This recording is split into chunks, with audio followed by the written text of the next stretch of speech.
Exam दौर channel पर स्वागत है। लाइक करें हमारी वीडियोज़ को और साथ ही सब्सक्राइब करें और बेल आइकन को दबाएं ताकि आपको नए नए वीडियोज़ मिलते रहें। हेलो फ्रेंड्स, स्टेट 2020 सीडीपी यानी बाल विकास एवं शिक्षा शास्त्र के इस सीरीज के 12वें भाग में आप सभी का स्वागत है। ये महत्वपूर्ण प्रश्न का सीरीज चलाया जा रहा है। इसमें वो प्रश्न कराया जा रहा है जो पिछले कुछ एग्जाम में पूछे गए हैं। वो जैसे यूपी टेट के एग्जाम में, राजस्थान टेट, हरियाणा टेट या Himachal Pradesh TET, C TET या स्टेट के एग्जाम में पूछे गए वो सभी प्रश्न इस सीरीज में कराया जा रहे हैं। वे स्पेशली स्टेट के लिए कराया जा रहा है, लेकिन वो प्रश्न जो पूछे गए हैं। तो चलिए शुरू करते हैं। CDP child development and pedagogy, बाल विकास एवं शिक्षा शास्त्र का इस सीरीज का आज का पहला क्वेश्चन के साथ शुरू करते हैं।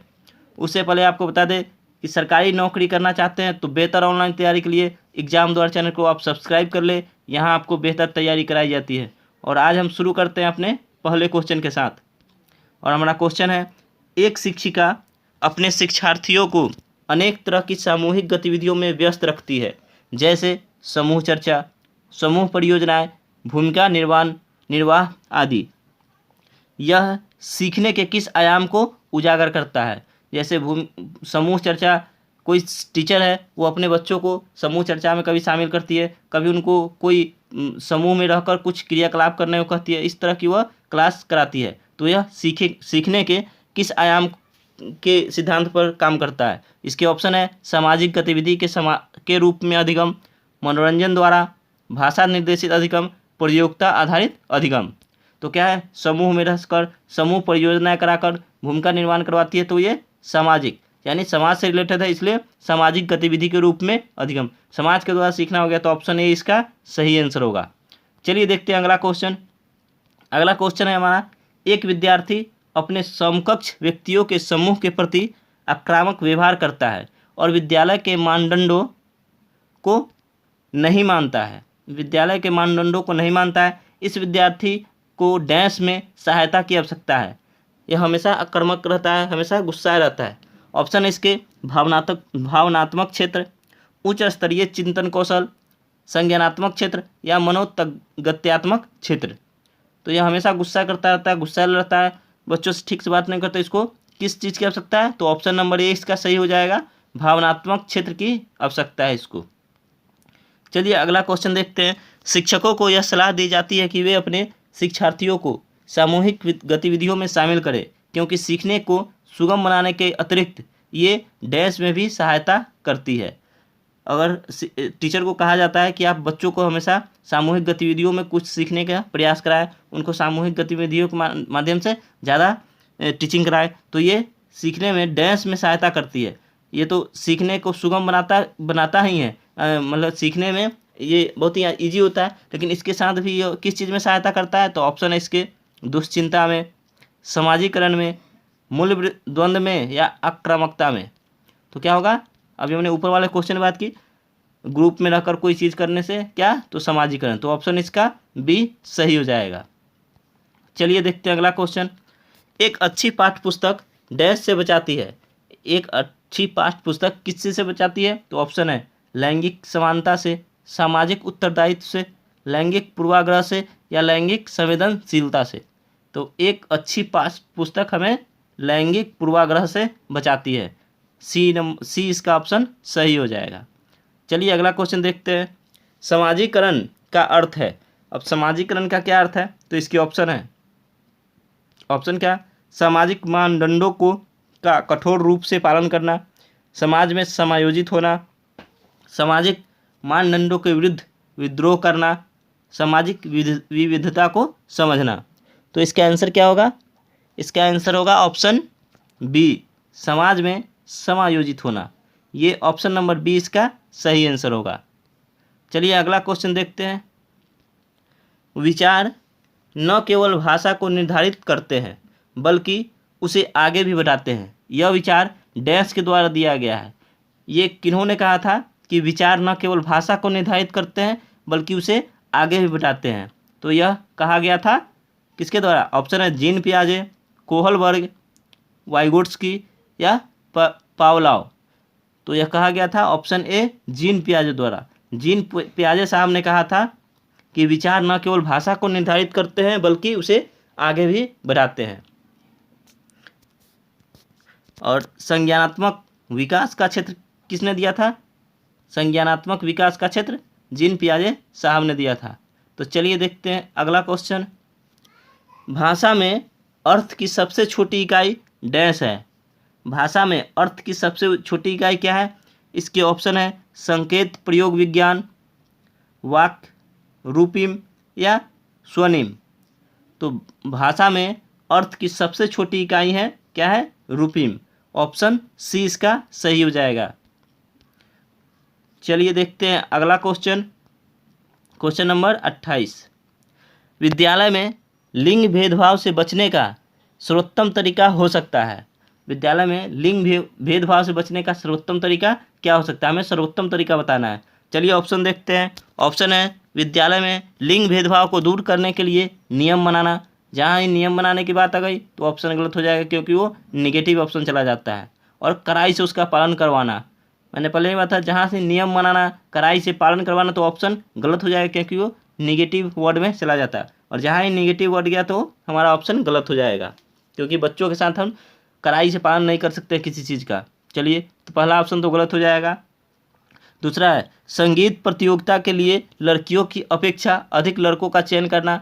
यहाँ तो लिंग भेदभाव वाली बात हो ही जाती है, क्योंकि किसी एक को वरीयता देना, तो ऑप्शन गलत हो जाएगा, क्योंकि ये लैंगिक पूर्वाग्रह वाली बात हो जाती है। चलिए, शिक्षकों द्वारा उनके लिंग पछता पूर्व व्यवहारों का संज्ञान या पुरुष एवं महिला शिक्षकों को समान संख्या में, ये तो गलत है।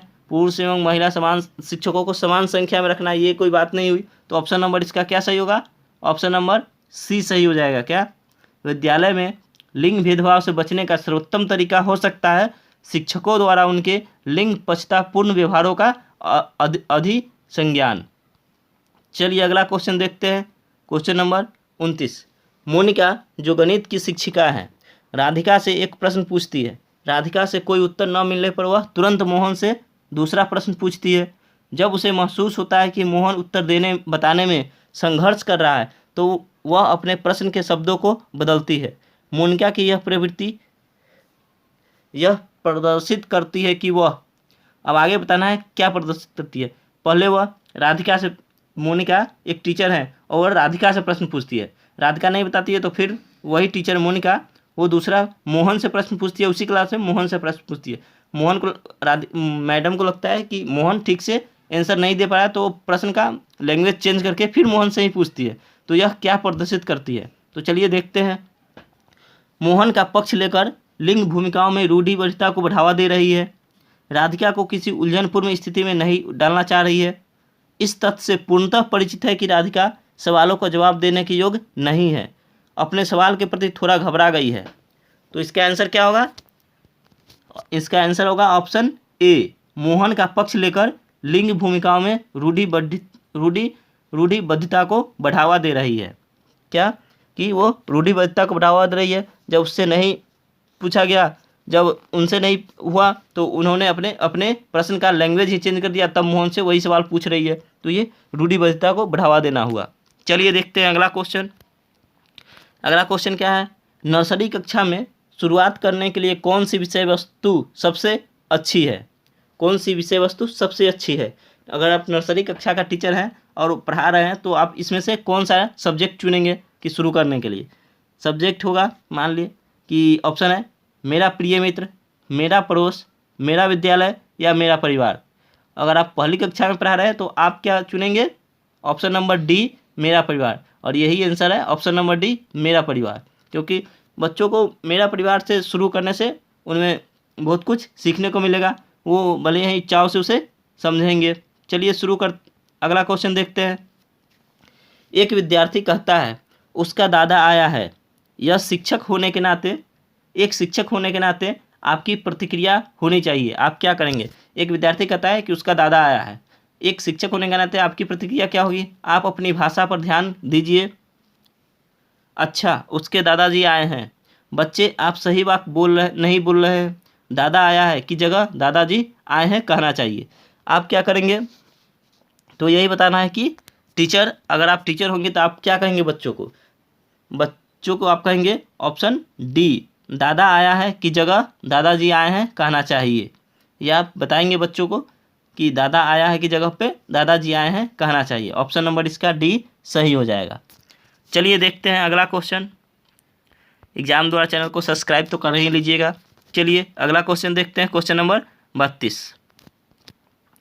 बुद्धि लब्धांक के आधार पर विभिन्न समूहों में विद्यार्थियों का वर्गीकरण उनकी स्वगरिमा को डैश है और उनके शैक्षणिक निष्पादन को डैश है। हमें बताना है कि बुद्धि लाभदांक के आधार पर विभिन्न समूहों में विद्यार्थियों का वर्गीकरण उनकी स्वगरिमा को डैश और डैश है। तो क्या है? ऑप्शन है घटाता, प्रभावित नहीं करता है, बढ़ाता या घटाता है, बढ़ाता या बढ़ाता है, घटाता या घटाता है। तो क्या हो जाएगा? ऑप्शन नंबर इसका डी हो जाएगा। क्या? डी। बुद्धि लब्धांक के आधार पर विभिन्न समूहों में विद्यार्थियों का वर्गीकरण उनकी स्वगरिमा को घटाता है और उनके शैक्षणिक निष्पादन को भी घटाता है। क्या? बुद्धि लब्धांक के आधार पर वर्गीकरण। बुद्धि लब्धांक के आधार पर अगर ग्रुप को बांट दिया जाए कि ये तेज बच्चा, ये थोड़ा कम है, तो वो स्वगरिमा को घटाता है और उनके शैक्षणिक निष्पादन को भी, यानी पढ़ने की क्षमता को भी घटा देता है, उनके मनोबल को कम कर देता है, तो घटाता है। ऑप्शन नंबर इसका डी सही हो जाएगा। चलिए देखते हैं अगला क्वेश्चन। Question number 33। शिक्षा का अधिकार अधिनियम 2009 के क्रियान्वयन के बाद कक्षा कक्ष, और बताना है क्या होगा? जेंडर के अनुसार अधिक समजातीय है, आयु के अनुसार अधिक समजातीय है, आयु के अनुसार अधिक विषम जातीय है या अप्रभावित है। क्योंकि शिक्षा का अधिकार विद्यालय में कक्षा की औसत आयु को प्रभावित नहीं करता। तो इसका क्या आंसर आएगा? तो शिक्षा का अधिकार अधिनियम 2009, शिक्षा का अधिकार अधिनियम कब आया था? 2009 में। क्रियान्वयन के बाद कक्षा कक्ष आयु के अनुसार अधिक समजातीय है। ऑप्शन नंबर इसका बी सही हो जाएगा। चलिए देखते हैं, यहाँ से भी एक प्रश्न बन गया। क्या? एक यहाँ से प्रश्न बनता है कि शिक्षा का अधिकार अधिनियम कब आया था? तो 2009 में। हो सकता है आप पूछ दे कि शिक्षा का अधिकार अधिनियम कब लागू किया गया था? 2009 से। चलिए अगला क्वेश्चन अपना देखते हैं। आज का 34वां क्वेश्चन है। शारीरिक गतिक बुद्धि रखने वाले बच्चे की अंतिम अवस्था निम्नलिखित में से कौन सी हो सकती है? और इसके ऑप्शन है कवि, वाचक, राजनीतिक नेता या शल्य चिकित्सक।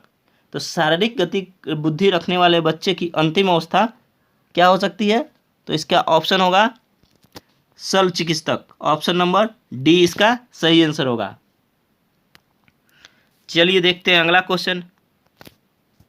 अगला क्वेश्चन थोड़ा बड़ा है, तो पहले हम क्वेश्चन पढ़ लेते हैं, फिर इसके ऑप्शन पढ़ेंगे।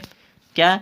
विज्ञान के प्रयोगों में सामान्यतः लड़के उपकरणों का नियंत्रण अपने हाथों में लेते हैं और लड़कियों से आंकड़ों को रिकॉर्ड करने अथवा बर्तनों को धोने के लिए कहते हैं। यह प्रवृत्ति क्या दर्शाती है? और इसके ऑप्शन है, अब बताना है कि लैब में, विज्ञान के लैब में बच्चे, लड़के हमेशा उपकरण लेते हैं, अपने हाथ में लेकर प्रयोग करते हैं, और लड़कियों से कहते हैं आप आंकड़ा लिखिए, या जो भी बर्तन यूज करते हैं उसे धोने के लिए कहते हैं। तो यह क्या दर्शाता है? तो इसके ऑप्शन है लड़के उपकरणों को ज़्यादा कुशलता से संभाल सकते हैं क्योंकि वे इस प्रकार के कार्यों को करने में प्राकृतिक रूप से सक्षम होते हैं।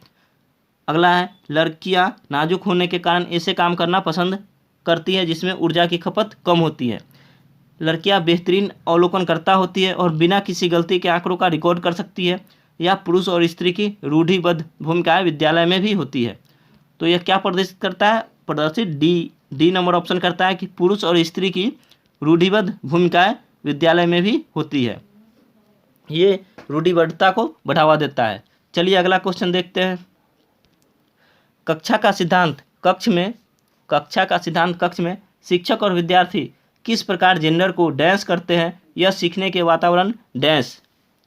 तो इसके ऑप्शन है परिभाषित को कम प्रभावी बनाता है, एक यहाँ प्रभावित और यहाँ कम प्रभावी बनाता है। दूसरा है व्याख्या पर कोई प्रभाव नहीं डालता, निर्मित पर प्रभाव डालता है, या रूपांतरित को क्षुब्ध करता है। तो इसका क्या आंसर हो जाएगा? इसका आंसर हो जाएगा ऑप्शन नंबर डी। कक्षा का सिद्धांत कक्ष में शिक्षक और विद्यार्थी किस प्रकार जेंडर को रूपांतरित करते हैं, यह सीखने के वातावरण को क्षुब्ध करता है। चलिए अगला क्वेश्चन देखते हैं। अधिकांश बालक अपनी मातृभाषा सीख लेते हैं। अधिकांश बालक अपनी मातृभाषा किस उम्र में सीख लेते हैं? तो 1 वर्ष की आयु में, 4 वर्ष की आयु में, 6 वर्ष की आयु में, या 2 वर्ष की आयु में। तो अधिकांश बालक अपनी मातृभाषा 2 वर्ष की आयु में सीख लेते हैं। तो ऑप्शन नंबर इसका डी सही हो जाएगा। क्या? 2 वर्ष की आयु तक सीख लेते हैं। अगला क्वेश्चन है, बच्चे का सामाजिक विकास वास्तव में प्रारंभ होता है। बच्चे का सामाजिक विकास किस में प्रारंभ होता है, किस अवस्था में? तो ये बताना हमें। बता दें कि आपको ये हरियाणा टेट का क्वेश्चन है। आप देख सकते हैं सभी क्वेश्चन जो भी इस सीरीज में कराए गए हैं, अभी 1 से लेके ये 12वां वीडियो है, और 1 से 12वां सीरीज के इस वीडियो में जितने वीडियो सभी में वो प्रश्न कराए गए हैं जो एग्जाम में पूछे गए हैं, चाहे यूपी टेट के एग्जाम हो, सी टेट के एग्जाम हो, एस टेट के एग्जाम हो, आर टेट के, हरियाणा टेट के, किसी भी टेट के एग्जाम में ये प्रश्न पूछे गए हैं। तो ये एस टेट जो 9 से 21 सितंबर को होने वाले हैं उसके लिए बहुत ही महत्वपूर्ण है, 50 नंबर के लिए। तो आप ये वीडियो पूरा देखें, 2 बार 3 बार इसे रिपीट करके भी देखें, बहुत ही महत्वपूर्ण वीडियो है। और इसे शेयर भी करें अपने दोस्तों में, अपने सभी जानकारों में जो तैयारी कर रहे हैं सभी को इसे शेयर भी करें, साथ ही लाइक और शेयर कर दें। चलिए देखते हैं इसका आंसर क्या होगा। तो क्या है, बच्चे का सामाजिक विकास वास्तव में प्रारंभ होता है किसमें? विद्यालय पूर्व अवस्था में, शैशवावस्था में, पूर्व बाल्यावस्था में या उत्तर बाल्यावस्था में। तो इसका सही आंसर क्या होगा? सही आंसर होगा ऑप्शन सी। बच्चे का सामाजिक विकास पूर्व बाल्यावस्था से शुरू हो जाता है। चलिए देखते हैं अगला क्वेश्चन। और हमारा अगला क्वेश्चन है, कक्षा में जेंडर रूढ़िबद्धता से बचने के लिए एक शिक्षक को क्या करना चाहिए? ऑप्शन है, लड़के लड़कियों को एक साथ अपारंपरिक भूमिकाओं में रखना चाहिए, अच्छी लड़की अच्छा लड़का कहकर शिक्षार्थियों के अच्छे कार्य की सराहना करनी चाहिए, कुश्ती में भाग लेने के लिए लड़कियों को निरुत्साहित करना चाहिए, या लड़कों को जोखिम उठाने और निर्भीक बनाने के लिए प्रोत्साहित करना चाहिए। तो कक्षा में जेंडर रूढ़िबद्धता से बचने के लिए क्या करना चाहिए? तो इसका सही आंसर होगा ऑप्शन ए, लड़के लड़कियों को एक साथ अपारंपरिक भूमिकाओं में रखना चाहिए। ऑप्शन नंबर इसका ए सही हो जाएगा। चलिए देखते हैं अगला क्वेश्चन। विद्यालयों को किसके लिए वैश्विक विभिन्नताओं को पूरा करना चाहिए? और इसके ऑप्शन है, वैश्विक शिक्षार्थियों के मध्य खाई को कम करने के लिए, शिक्षार्थियों के निष्पादन और योग्यताओं को समान करने के लिए, यह समझने के लिए कि क्यों शिक्षार्थी सीखने के योग्य है या अयोग्य है, व्यक्तिगत शिक्षार्थी को विशिष्ट होने की अनुमति कराने के लिए। तो क्या आंसर हो जाएगा ऑप्शन? विद्यार्थियों को किसके लिए वैश्विक विभिन्नताओं को पूरा करना चाहिए? तो ऑप्शन नंबर इसका सी सही हो जाएगा, यह समझने के लिए कि क्यों शिक्षार्थी सीखने के योग्य या अयोग्य हैं। चलिए देखते हैं अगला क्वेश्चन। और अगला क्वेश्चन है हमारा, शिक्षार्थियों में वैश्विक विभिन्नताओं को संबोधित करने के लिए एक विद्यालय किस प्रकार का सहयोग उपलब्ध करवा सकता है? और इसके ऑप्शन है, बाल केंद्रित पाठ्यचर्या का पालन करना और शिक्षार्थियों को सीखने के अनेक अवसर उपलब्ध कराना। अगला है,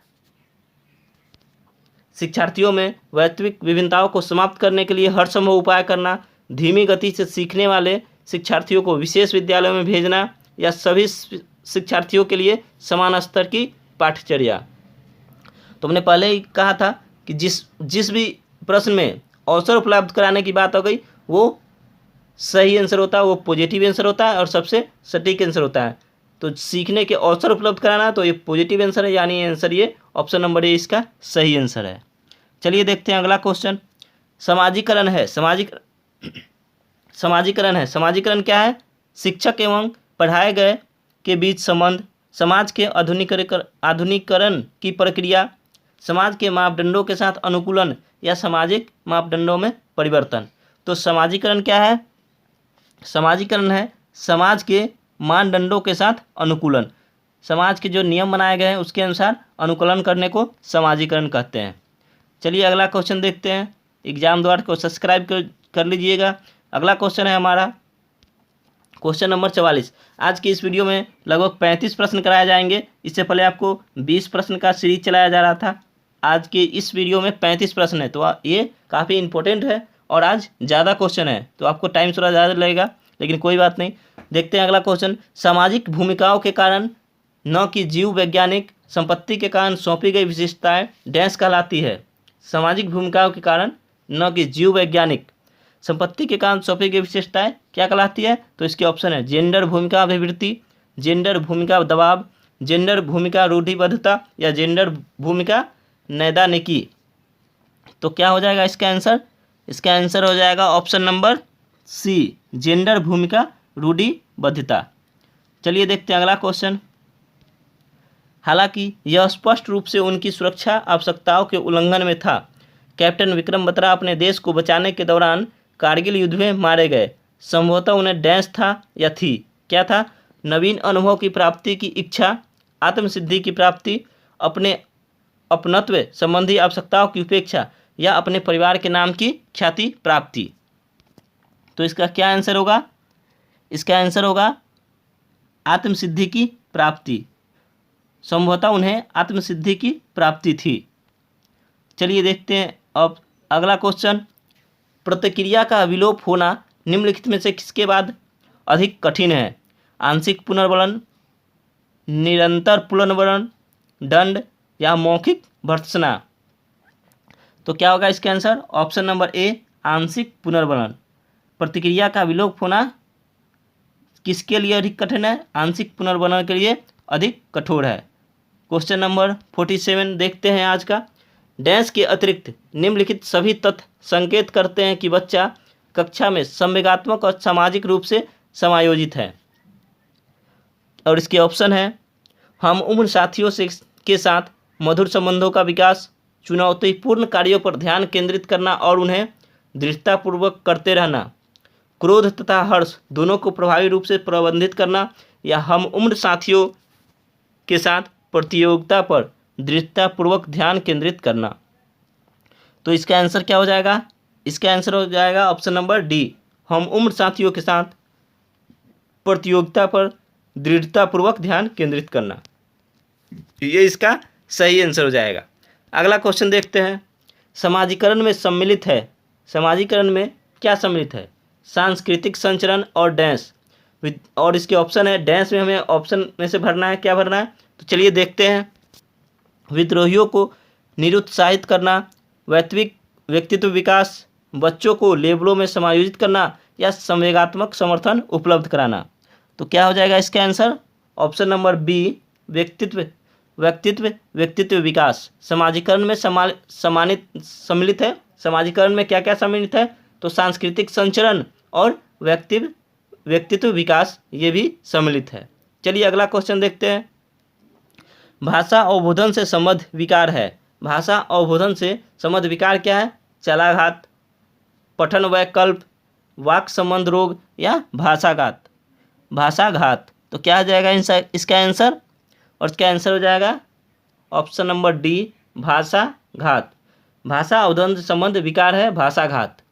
चलिए देखते हैं अगला क्वेश्चन। Question number 50। कक्षा में विद्यार्थियों के वैश्विक विभेद और क्या होगा? और इसके ऑप्शन है लाभकारी नहीं है क्योंकि अध्यापकों को वैविध्यपूर्ण कक्षा को नियंत्रित करने की आवश्यकता है।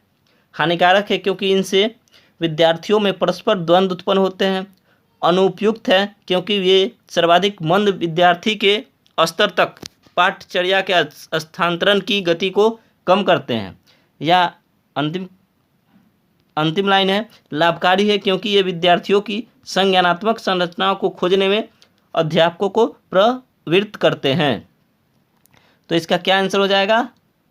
कक्षा में विद्यार्थियों के वैश्विक विभेद लाभकारी है क्योंकि ये विद्यार्थियों की संज्ञानात्मक संरचनाओं को खोजने में अध्यापकों को प्रवृत्त करते हैं। तो इसका ऑप्शन नंबर डी सही हो जाएगा। चलिए देखते हैं 51 नंबर क्वेश्चन आज का है हमारा अंतिम क्वेश्चन है। मानवीय विकास में आनुवंशिकता एवं परिवेश की भूमिका के संदर्भ में निम्नलिखित में से कौन सा कथन समुचित है? और इसके ऑप्शन है परिवेश की भूमिका लगभग स्थिर सी रहती है जबकि आनुवंशिकता का प्रभाव परिवर्तित हो सकता है। दूसरा ऑप्शन है व्यवहारवाद के सिद्धांत प्रायः मानवीय विकास में प्रकृति की भूमिका पर आधारित है। विकास के विभिन्न क्षेत्रों में आनुवंशिकता एवं परिवेश का सापेक्षिक प्रभाव परिवर्तनशील है। या भारत सरकार की विभेदात्मक क्षतिपूर्तकता संबंधी नीति मानवीय विकास में प्रकृति की भूमिका पर आधारित है। तो क्या इसका आंसर होगा? ऑप्शन नंबर बी इसका सही आंसर होगा। व्यवहारवाद के सिद्धांत प्रायः मानवीय विकास में प्रकृति की भूमिका पर आधारित है। इसी के साथ हमारा आज का ये सेशन समाप्त होता है। आप एग्जाम द्वारा चैनल को लाइक वीडियो को लाइक कर दे, साथ ही शेयर कर दे और एग्जाम द्वार चैनल को सब्सक्राइब कर ले और साथ ही बेल आइकन को दबा ले, जिससे हर वीडियो का नोटिफिकेशन आपको मिलता रहे। एग्जाम द्वार चैनल पे मैथ, जीके, रीजनिंग के वीडियो उपलब्ध है। सभी का लिंक इस वीडियो के डिस्क्रिप्शन बॉक्स में डाल दिया गया है। साथ ही सीडीपी के इस सीरीज के साथ ही स्टेट सामाजिक विज्ञान का सीरीज भी चलाया जा रहा है। STET सामाजिक विज्ञान का सीरीज स्पेशल सीरीज चलाया जा रहा है, उसमें भी पूछे गए प्रश्न कराए जा रहे हैं। तो वो वीडियो अभी आप ज़रूर देखें। वो भी इसी वीडियो के डिस्क्रिप्शन बॉक्स में लिंक मिल जाएगा या फिर प्लेलिस्ट में आपको मिल जाएगा। इसी प्लेलिस्ट में वो वीडियो मिल जाएगा, वो भी आप ज़रूर देखें। सामाजिक विज्ञान स्पेशल सीरीज है स्टेट के लिए।